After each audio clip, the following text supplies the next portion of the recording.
Hello, everybody. Good evening, good evening, good evening. Hello. Hi, good evening once again. I'm glad to see all of you. Some people are coming, so people are still coming. So please let's give them some 5 minutes so we can get started. So just some few minutes. So let's enjoy the music whilst you are waiting for them. Thank you. Welcome.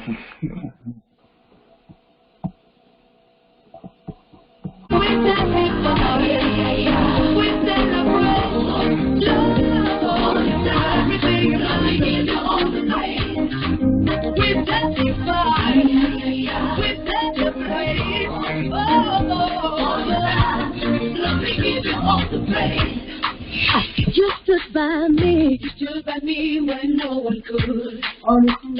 Come on, say you want the love. You are the love that never leaves.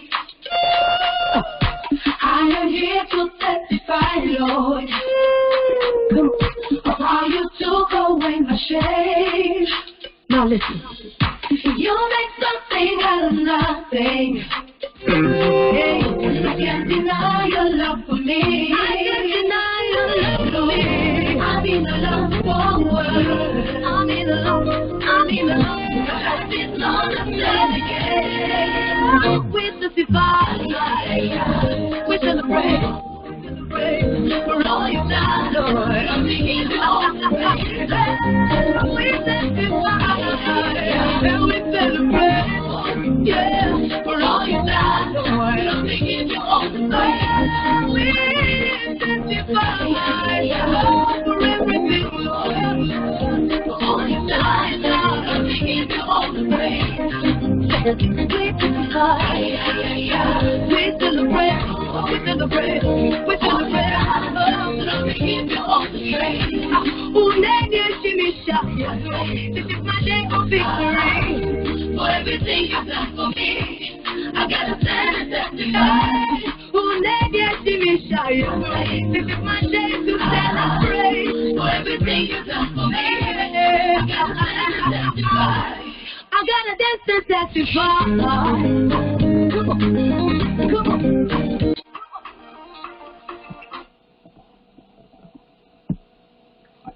Okay. So once again, I welcome all of you on the teacher. As much as possible, if you can please turn on your video because we love to see your lovely faces. And like I said, thank you so much for coming. It's a great honor to host you once again on the teacher. And before we start anything, I want us to pray. So I'll ask my lovely husband here to take us to God, please. All right, let's pray. Father, we thank you so much for the opportunity to gather at your feet once more. We are here to study your word and also to share ideas. Holy Spirit, we can do nothing without you. Therefore, we invite you into our midst. Start with us, continue with us, and bring us to a successful end. We commit all who will be joining us into your hands. And all those who are also here, open our hearts to receive from you. These and other blessings we ask in Jesus' name. Amen. Amen. Amen. So I see Kapui, I see Dodoo, I see Kwabina, who's this guy? I see Sharon, Rose, Michael, Hilary, all of you are welcome. Thank you so much for joining us.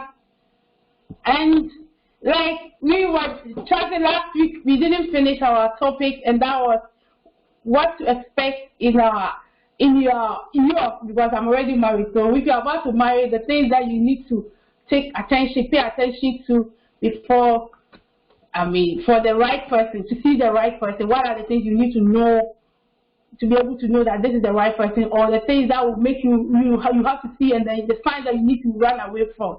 And you guys are bombarding us with a lot of questions, and we couldn't finish. So we said today we're going to continue.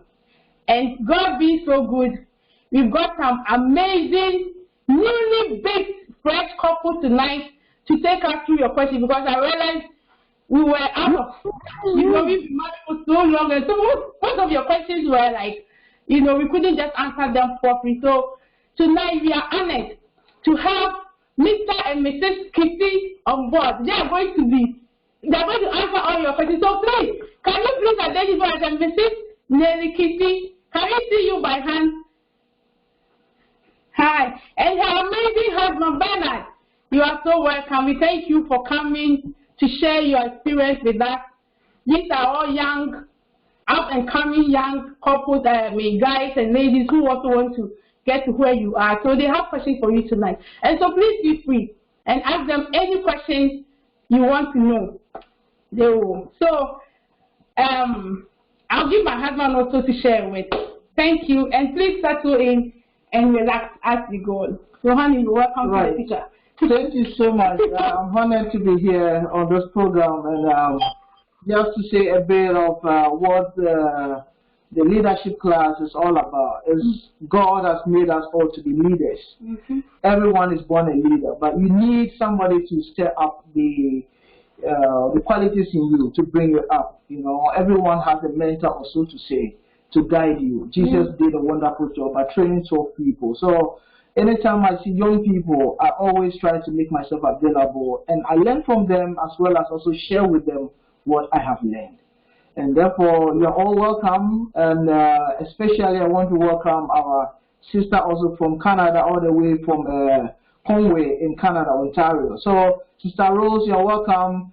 She is also, she was married, she's a mother, and then she'll tell us a few about her own experience in marriage and all that, you know. So today is going to be interesting. So I will give it back to the moderator to take us through. Okay, so tonight is just going to be question and answers. Like last week, you were asking us some of the questions that a man has to know. So Joe, I'll start with you. What would you want to know, or what would you want Mr. and Mrs. Kissy to share with you? So please, the ball is in your court. Last week we started by asking, do you want to marry? And most of you answered yes. And if yes, what was the reason? And you gave us a wonderful idea why you want to marry. And then we moved on to the next topic that was, okay, now I want to marry. Who is the right person for me? And so please feel free and ask Mr. and Mrs. Kitty. They just married. They are just ready. So they are ready for you. So just feel free and ask them any questions. So Joe, we can start with you, please. You can unmute your microphone and then.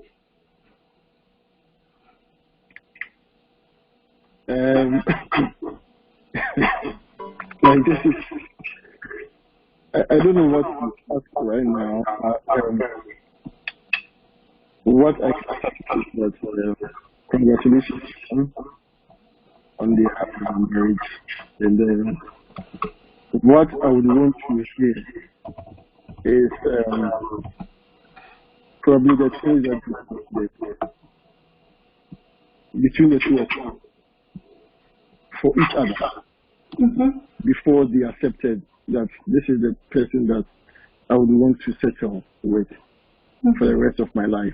So yeah, for the start, yes, and I know that as we talk, there will be more questions to follow. So yeah, thank you. Thank you. That's a brilliant question. I hope Nelly you got that. Can you please repeat it again for me, Joe? Can you please repeat it again for me? Can you hear me? Yes. Okay, so my question wasn't a question. What I would want to hear is the things that individually you considered before accepting each other as the partner to settle with for the rest of your life. Yeah. Okay, thank you so much for asking that question. And thank you first and foremost, Dr. Dodoo and Mrs. Dodoo, for inviting me to partake in this. I think it's amazing and wonderful to hear and be part of you guys. So to Joe's question, I think my husband wants to go first. Bernard, are you here? I'll ask him first, and then if his network is working. If not, I will go first, and then, okay.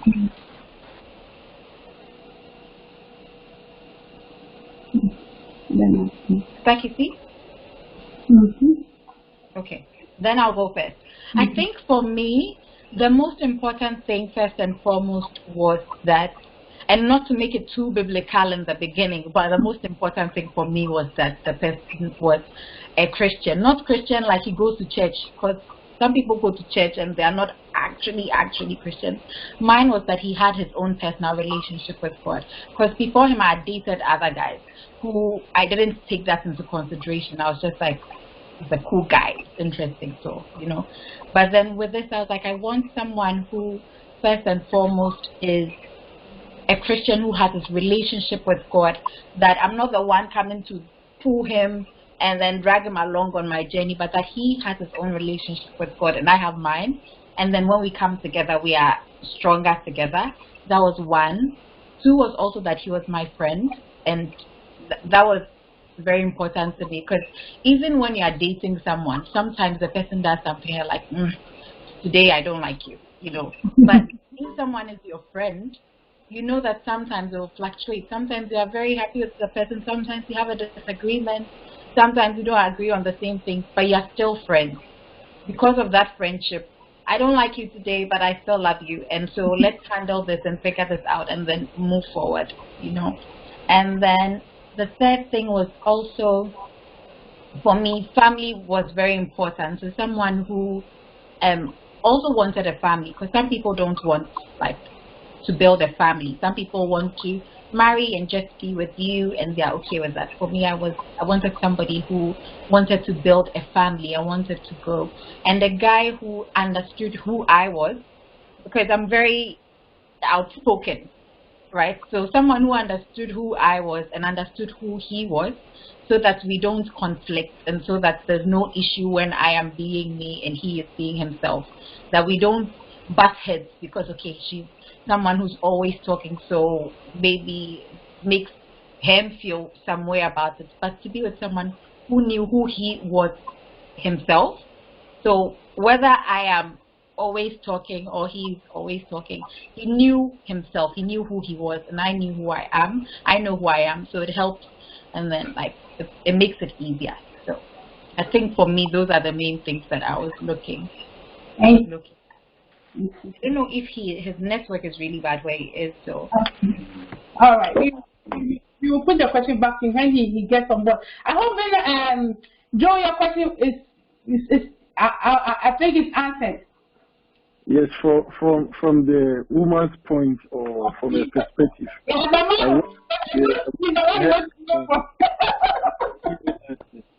Yeah, okay. You will join us, I'm sure. But then, meanwhile, if there's any question you want us to address so that we don't go beyond our time today, I said 1 hour we should be out of here. So please, as much as possible, let's keep the question coming. And from the Kingdom Mandate meeting, I realized that the guy is not in Germany yet. Mm-hmm. In Germany. Mm-hmm. They having a long distance relationship, and before their marriage, was it a long distance relationship? And if it was so, how did they manage it? And even in the marriage, is it a long distance relationship or marriage? And how are they dealing with that thing? You just read my mind.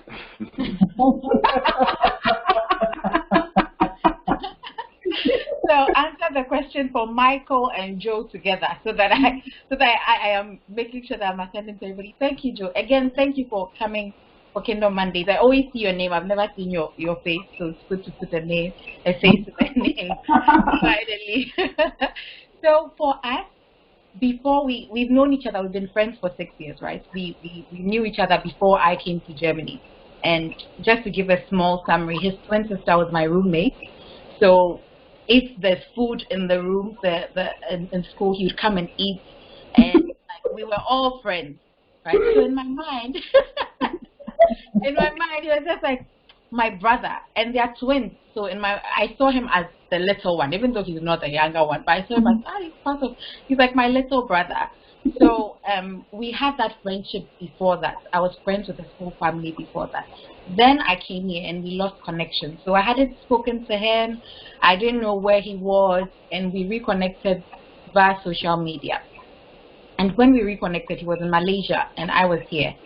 So it was long distance, like not like maybe living in the UK long distance. This is like 24 hours trip long distance. And yeah, so it was a long distance relationship for the most part. He'd come and visit me and I would go and visit him, sit in the flight 24 hours, get there, and then he also came here to he also came here to visit me. And whether or not the marriage is, just to add, just before I move into that, so when we decided to get married, because it was a decision, right? We both decided we wanted to do it. When we decided to get married, we had to talk about, do we want to have a long distance marriage as well? That's something that we want to do after dating. We dated for 2.5 years. So we're friends for 6 years, dated for 2.5 years, and then we've been married for, we married in January. So we are still baby married couples. But we had to make that decision. We want to have a long distance marriage, and I knew I didn't want to do that, and he knew he didn't want to do that. So it was, how can we bridge the gap between us? How can we make sure that we are living together? And as we all know, it's a process to come here. You don't just come in Germany. You have to either have a job, you have to come through family unification and things. So he'll be joining in a month or two. So you guys will be seeing him very soon if we have meetings personally in the room. But that's a decision that we decided to not have a marriage as a long distance. So yeah, I hope that answers Michael and Joe's question. Okay, Bernard is here. I see Bernard here. Bernard, you want to come back? Can I hear you, please, Bernard? Oh, he left. He left again. He's disconnected. I'm sorry, guys. You'll be here. Sorry, only today this thing is on you, but we thank you so much for opening up to us. I really do appreciate your answers. They are very open and honest, and I'm sure this is what my guys are really looking for. They are all ready to marry, but they also want to see how best they can maneuver through all this, long distance relationship. Most of them are here, their partners are down. So thank you for just opening up and making yourself available. Bernard, you're welcome. And we've been waiting for you. Joe has been waiting for you with some questions. Joe, I don't want to, misinterpret. I don't want to. What was the question? Could you please repeat it for Bernard? Is he online? Yes, he's here. He's here. Okay. So my question. What was my question, Clara? You forgot. My question. The first one was the things he considered about the woman. Before you came to the final conclusion that this is the one that I want to marry. This is the person that I want to settle with for the rest of my life. Yeah, okay. What things did he consider about the woman? Okay. Bernard, did you get that, please? I just recently joined in, so if you can re-echo the question again, I'll be very happy. Okay. We think that one of the things we considered. Hello? I'm telling you, before saying that this is the right man for you, the things that were important to you personally concerning Mary.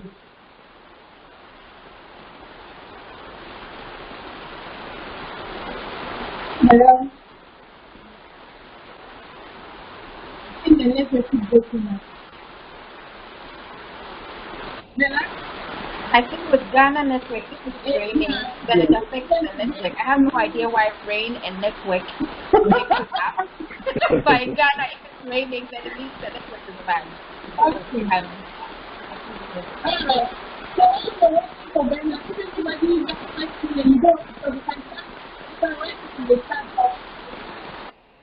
you can write in the chat box and then, but meanwhile, if you have something to add to what Nelly said. Yeah, I want to just one or two have joined. Michael is here.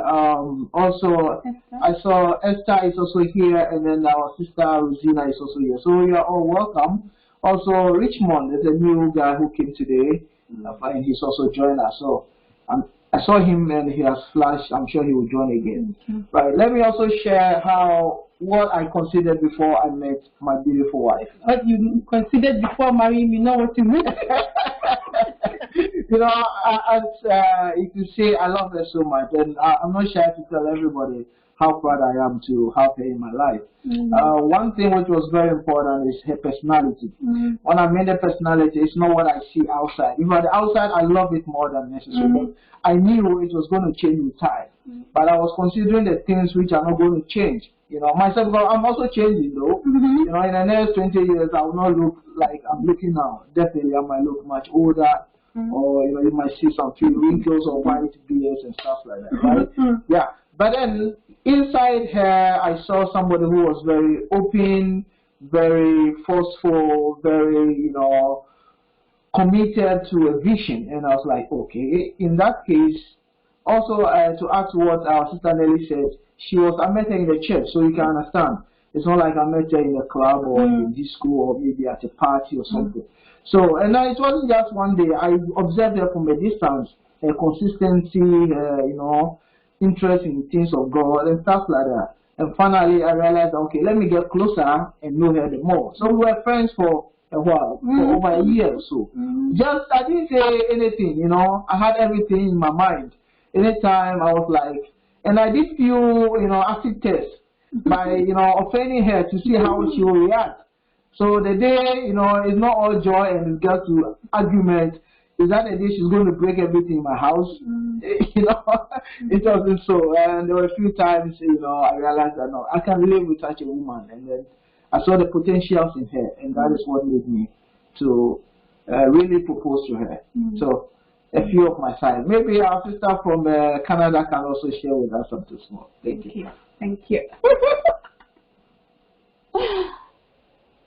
Oh, thank you for putting me on the spot, Dr. Dodoo.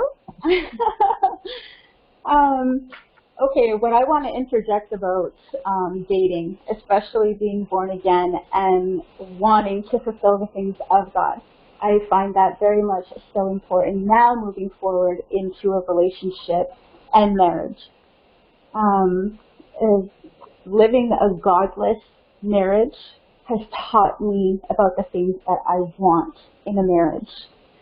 So when God's not there, or you're consulting with God when choosing a partner, it really does lead to a path of destruction when you are not consulting with the one who created you, who knows the beginning to the end. And then becoming born again really gives you a renewing of your mind, of the things that are important, not saying that the things that you knew before coming into a personal relationship with Christ wasn't important, but it was the foundation of what not to do. So moving forward, I've already, when choosing a partner, I need that person to be able to be patient and loving and understanding, because I do have a past, but I also have a great future. So whoever I choose, I want that approval from God this time, because there will be no divorce, because I'm doing it God's way. Thank you. Thank you. That's wonderful. Thank you. So, I don't know whether anybody has another question for Mrs. Kitty. Ladies, I want to hear you. Yeah. I have a question. Okay, Joe. Go ahead. For her, she said she already knew her husband, right? Yeah. So for some of us who have, for me, for example, I have lots of girls who love me. I mean, I've met them online who are interested in me. I'm now considering if I'll be interested in them, right? So, Can you date someone virtually and not meet the person yet? Is that a good thing? That's such a good question. That's a very, very good question. I'll give my experience before. Today we are an open book, so ask any question. The difficult questions. Don't ask the sugar-coated ones. Ask the difficult, very hard ones that you can't ask anyone. Yeah. Those are the ones I came looking for. So I will not ask. So before, as I said, I'll bring, because I want to compare and contrast so that you're able to understand that. So before I met my husband or reconnected with him, I had an ex and I met him online. I didn't know who he was. I saw a text, he looked familiar, so I was like, where do I know this person from? I think I'd seen him in an advert or something of that sort, but I didn't really remember, and we started dating, and I hadn't met him before.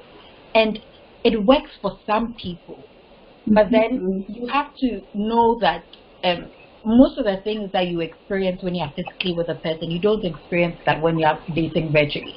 You're not going to go on a date to see how you treat the waiter or the waitress. You're not going to you're not going out to see how he reacts outside. How is he with other people? Who are his friends or her friends? Who does she talk to? Who are the people that she confides in? You know, when you're around someone, at least you see them walking around with some people. You see them talking to some people and things. And with that, I realized I didn't know anything about this person. I was dating someone who I didn't know his family. I didn't know his friends. I didn't know anything about him. And I was dating him. And that relationship obviously didn't work because I didn't know who I was dating. So in as much as it works for some people, because some people also have online dating that is amazing and they get to meet the people and they realize these are good people. There are things that you have to do when you're having like an online relationship such as that. You have to make sure that you try and meet the person at least once. Know that the person is a human being and not a robot. That's the first one. And then also, in as much as we as Christians sometimes don't talk about physical appearance, I think that it's important.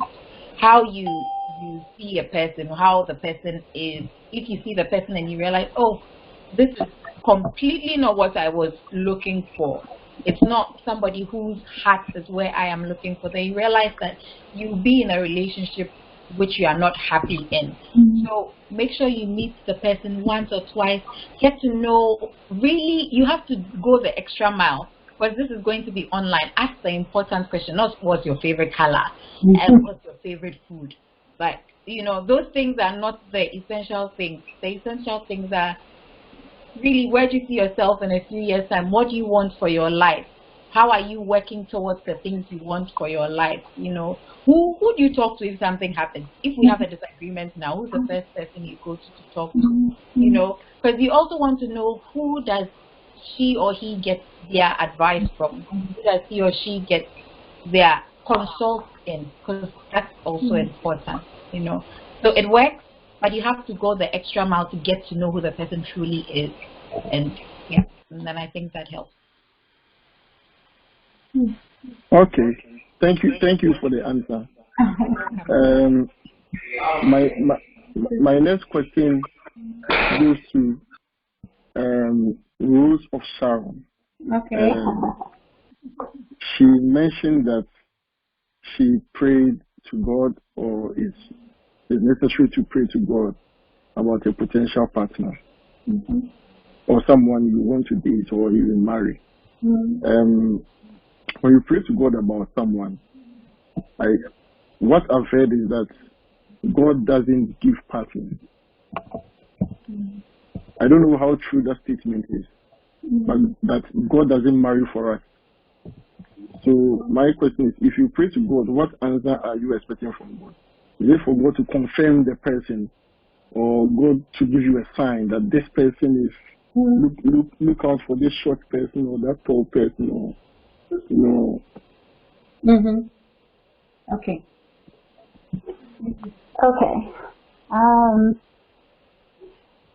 My relationship with God, and when I pray to Him, I'm always asking Him for a confirmation in regards to the person, because I've dated men, not virtually so much, but physically, and the one relationship I can use as an example was, God, this man is sweet, you know, the words are like honey, he's in ministry. I just thought perhaps I had it right. So I kept, for days, kept praying and saying, Lord, is this the one? You know, I don't want to have a marriage outside your will. You already have my destiny partner. And as clear as day, I heard, he's not the one. However, God forgive me, but He created me. I can be a little bit stubborn in recognizing His voice. And I thought, is that really God telling me that, or is the enemy coming to set me up for disaster? So I continued to pray and continued to get to know this person. And then whenever I was on my knees in church and I was saying to God, I was like, Lord, is this the one? He responded by saying, I already told you no. So I had to let that go. And I believe the relationship I have with God, He will give me clarity on who it is that is pursuing me. Mm-hmm. And will give me that confirmation. I believe that. Yeah, Joe, is your question answered? Because I think that as Christians, we also know that God speaks to us in so many ways.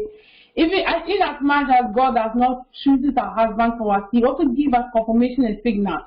Definitely the confirmation you will know. If you are praying about a person, there has to be some things that you yourself are expecting to see in the person. So if you get to see them, then that should confirm to you that, yeah, I'm not too good with this bigger tower, you guys are. So I can't really answer that question on the visual, that because it didn't come in my time. So I don't know how that one works.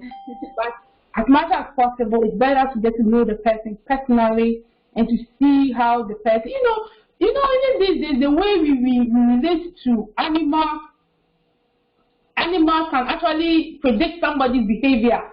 Somebody can get to like you because of the way you like pets, or somebody can dislike you if all these things come to play. So it's better to know the person personally, and as you get to know the person, you continue to trust God and pray that God will give you the clarity to actually see.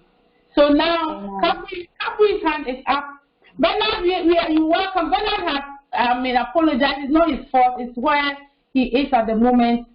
So Bernard, don't worry. If you can talk, you just jump in. We will give you the time to anytime you are on this. So thank you. We really appreciate you for being here. I saw Capri's hand up. So Capri, please unmute yourself and ask your question. Yes, thank you very much. I want to find out from either of the couples or from Sharon, what time is enough for you to say, okay, I've known this person. Is it like in the span of 6 months or a year, or it doesn't matter? Does the person have to tick the boxes on your list? Like, okay, I think he's good now in this period. We can get married. Like, is there a time span that you guys had? Yeah, thank you. Okay. So any of you can please answer the question. Nelly and Rose. Rose, should I go, or do you want to go first? Go ahead, Nelly. Okay, cool. And I think you can never really know someone fully. As time goes on, we evolve and we change. The person I was 2 years ago is not this person. I'm sure that even last year, the way you were is not the way you are now. Things happen in your life. You lose people you love, you have experiences, and that causes you to change. But so I can't say that there's a specific time that you can use to really get to know someone. Because when you get married, that's when you really know the person. But now it's more like the person is trying to be sweet, and like, this is my real self. I'm not going to pretend anymore. So you can't really say 6 months or 1 year or 2 years. But what you should really take into consideration, I always tell my husband, if he never changes and he stays the way he is now, I will still be okay with his imperfections, with all the things that are wrong. Because you have to know, nobody is perfect. I'm far from perfect, and neither is he. But then you have to have things that you have seen in the person that you know that even their flaws, if their flaws don't change, you'll be able to stay with the person. That their flaws are dealable. You can deal with it, And when you are certain of that and you are sure of that, then you'll be able to say, okay, I can move forward and get married to this person. Because if you feel like if he changes, or you are entering it and thinking they will change when you marry them, it's not going to happen. What will happen is that both of you will compromise. But you are not going to change. I've been this way since I was born. There are lots of things that it will take time for me to change, So you can't expect the person to change in a twinkle of an eye. So you won't know the person fully. You can't, even if you date someone for 10 years, you still figure out something new about them when you marry them. So have the essentials down, know the person's flaws, the things you don't like about the person. You have to know. There are things that I don't like about me, and he has to know those things that he doesn't like about me as well. Like if Nelly doesn't change and she stays this way, I can still live with her for 50, 100 years, and I'll be able to deal with it. So for me, that's what I would call that. Oh, thank you. Thank you. You're welcome.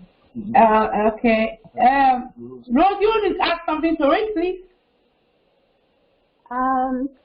What is there to add? She covered all the bases, which were really important. I believe life is too short and there's a mandate to be filled. So I believe if you honestly feel like the two of you are willing to commit to each other and help each other grow in every aspect of life and tolerate the good with the bad, I believe there should, and know that this person is going to have your back regardless, no matter, excuse my mouth, but with my previous relationship, I almost got, I got exchanged and, for Little Miss New Boobs. And I thought, how is that fair? You can't compete with somebody who is younger than you, but they also can't compete with who you are because you know who you are. So I think if somebody truly has your back, regardless of the beauty that roams, and that, you know, there's a commitment there, I don't, you know, if God sends me a beautiful man who is going to support me and protect me, and he asks me for marriage at any point, I'll know when it's right, and I won't hesitate. I will probably respond with saying, when. All right. Thank you, Rose, for your honest answer. I see Hilary's hands up. Could you please unmute yourself and ask your question? And please, 1 minute. I don't know if Bernard's network is in now, because... Okay. So, Bernard, if you can answer the question, please just go straight ahead. If you can hear your voice now, Bernard. Can you hear me? Yes, yes. Wow. I've been trying to get online, but it's been difficult. Anyway, I think the question I saw was, why did I choose my wife? Yes. I think if that's how, okay. I think that for me, it was basically three things. The first thing was, it's her purpose in tune with mine. Because irrespective of how beautiful she is, how a wonderful person as she is, I have to ascertain that the direction that I'm moving, she's going to join me. Now, if you get into a relationship where you have two different opinions about where you're driving at, then there's always going to be a problem. Because she doesn't understand where you're going, and you don't understand where she's also going. So the first thing that I checked was, is her purpose in tune with mine? Now, one will ask, what is the purpose? Now, the purpose is not your job. The purpose is not the money you make in your pocket. But the purpose is what you want for your life. Because some people, for instance, when I met my wife, I wouldn't say I wasn't a Christian. I was a Christian, but maybe I would say I was a lazy Christian, sort of. But I could tell myself, I could see myself that maybe in the years to come, I want to do God's work and all that. But she was the one pushing me into it. She was calling me for prayers, we're reading Bible, we're doing devotions. So I saw that that is where I wanted to land, and that's where she's pushing me towards. So then it kind of like in tunes with my purpose. So the purpose for which you actually choose someone to be your partner can range from various things that you're looking at. It depends on your own criteria. But you should make sure that that is in tune with what you are actually looking for, what the future is driving towards. Now the second thing that I was looking for was, is she giving me the inner peace? Because irrespective of the person that you are being with, you should have some peace inside you. It's not about how many times she tells you she loves you. It's not about how she comes around you and makes you feel like a baby. No.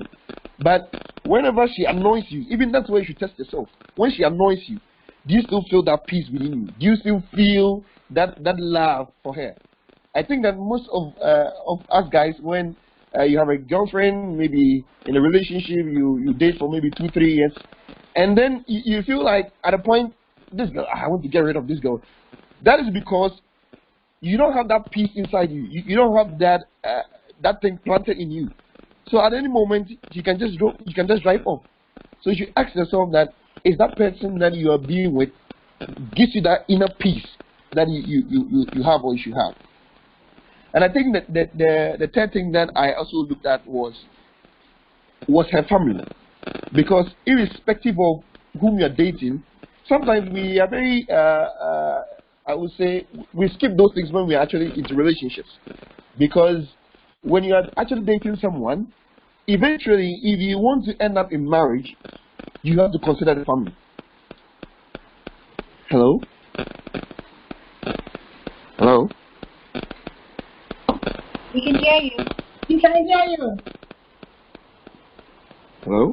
Yes, hello. We can hear you, Bernard.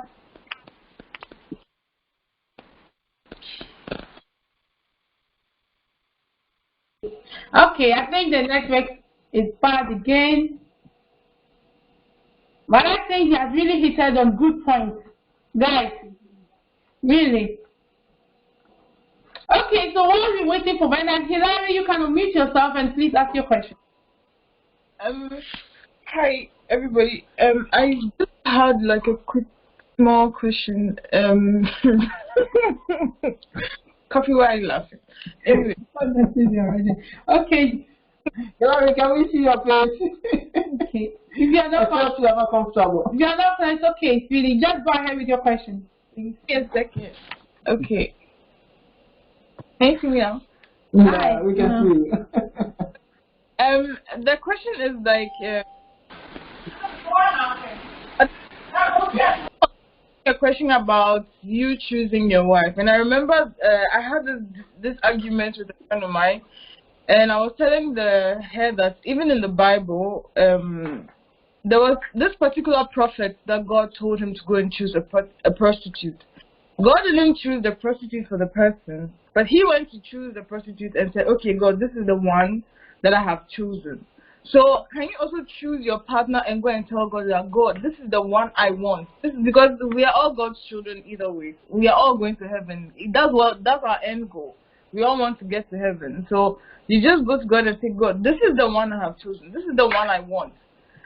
If I have to work on this person, let us work on it. But this is my chosen. Is this something that you can also go to say to God and then it can work out for you, or it's just something? Okay. I saw Richard. Richard, is there a question or you want to answer the question? I think I want to answer the question. Okay, then please go ahead and answer. Yes, right. You know, sometimes in the Bible there are some instances that are peculiar, like it doesn't apply to everyone. For example, Samson was born with certain instructions. He's not supposed to drink, and he's not supposed to, no razor should touch his head for a certain purpose. And I believe that for the prophet, there was a certain purpose for that. There was a certain instruction. Most of the times, we are human beings, and God knows the best. God knows exactly how we are, better than we even know. So sometimes, even if you come, not that idea is wrong, Hillary. The idea is not wrong. But then, at the end of the day, you can choose someone and think that this is the right person.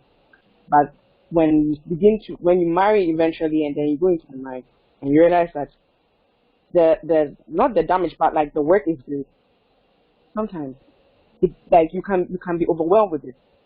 And as already Rose of Sharon said that when we are going to marry, there's no divorce inside. So at the end of the day, it might be that you put yourself into something that you were not supposed to do in. So at the end of the day, you can say that God, I have chosen this person, but let your will be done. Show me if this person is truly the one that I want to be with. And from there, definitely, as God has ears, as we also have ears, He will definitely answer you and reveal certain things to you. And then at the end of the day, it's up to you to still decide if you still want to be inside or not. Thank you. Thank you, Rachel.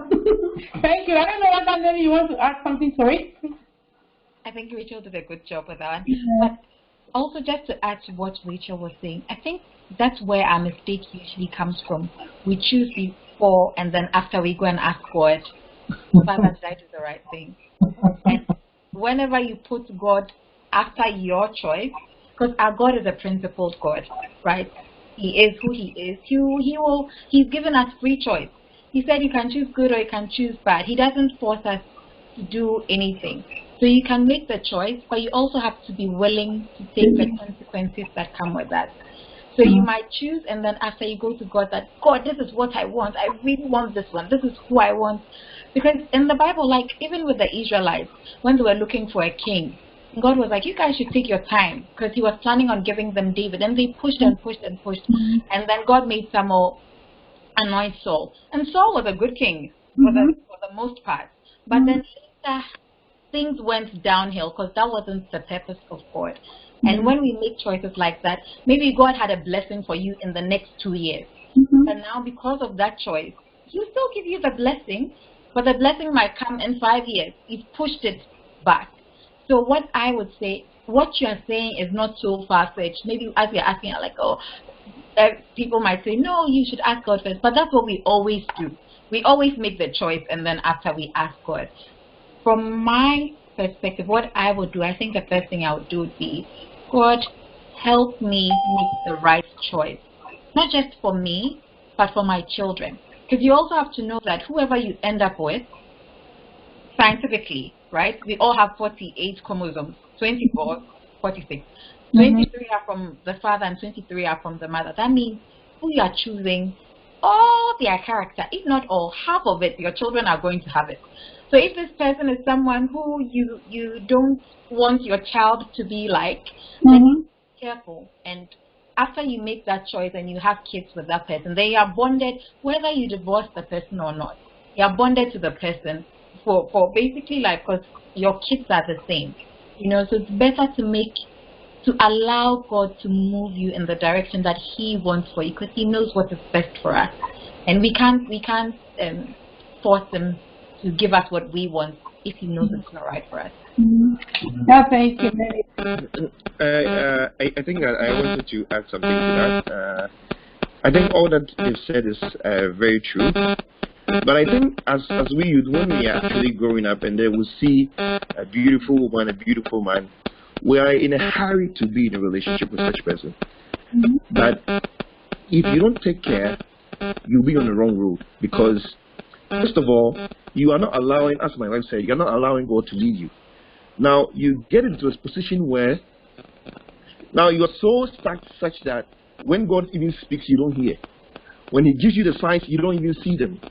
A typical example was when I was about to ask my wife into a relationship. I was just close dating a Kenyan girl.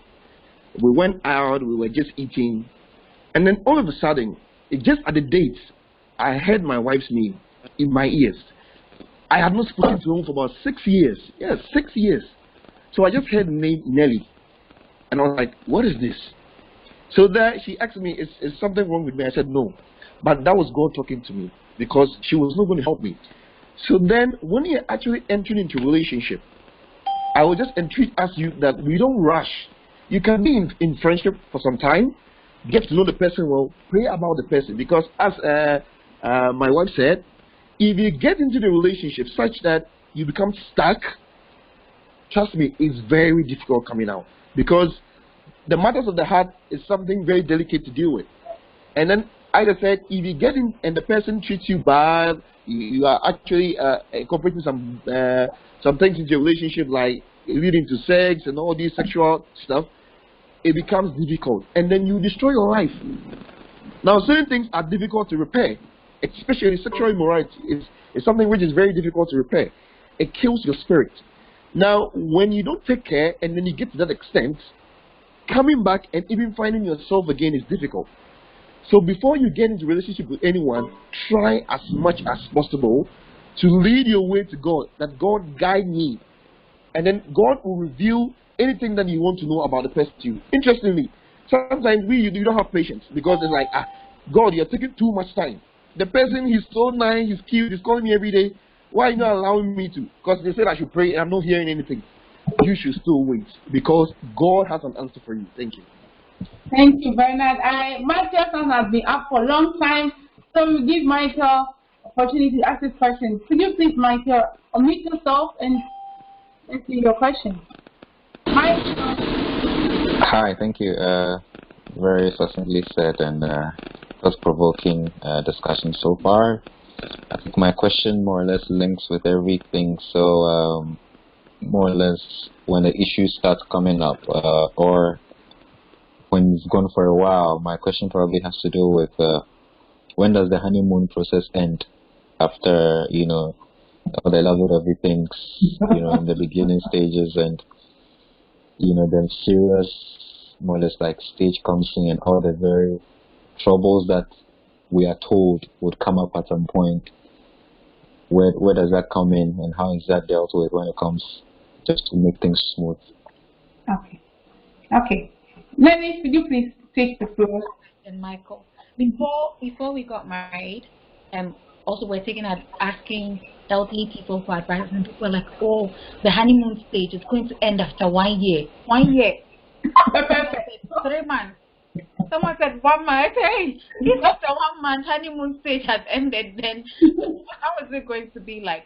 But I discussed this with my husband. Like Bernard and I were talking about it, and Bernard said, as for us, everybody is different, but as for us, we are making a choice that we are going to extend our honeymoon stage forever. So that means issues will come.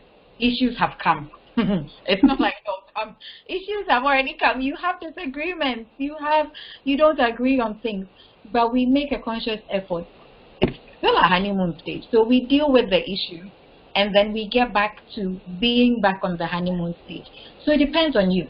I think when people say that the honeymoon stage will end, what they are trying to let you know, what they are preparing you for, is that it's not always going to be sweet. It's not always going to be sugar and milk and honey.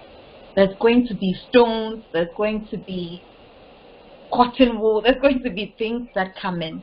But you have to make a choice to let those things go, or to handle those things so that they don't grow to become too big. Because when they grow and become big, that's when the honeymoon stage ends. But if you don't want it to end, we are Christians. God said, ask and it shall be given. So I pray about it. I say, God, I don't call it honeymoon stage. I just say, God, I don't want the love and the joy and the happiness that we have in our relationship to end. So make me a good wife to my husband. Help me love him the way he needs to be loved, and help him love me the way I need to be loved. Because we have different love languages. That's also something you have to know. When we are dating, we don't take those things into consideration, but you have to make sure that you know your husband's love language and they know yours. And then that way, when issues come and then they are complaining about something, you know it's not because they have issues. You are always on the same page. You and your husband are on the same page, even when you are disagreeing. But you are finding a solution to the issue together, and you're not fighting with him, at him, or you are together and trying to make a decision. So I hope that helps. All right. Thank you, Nelly.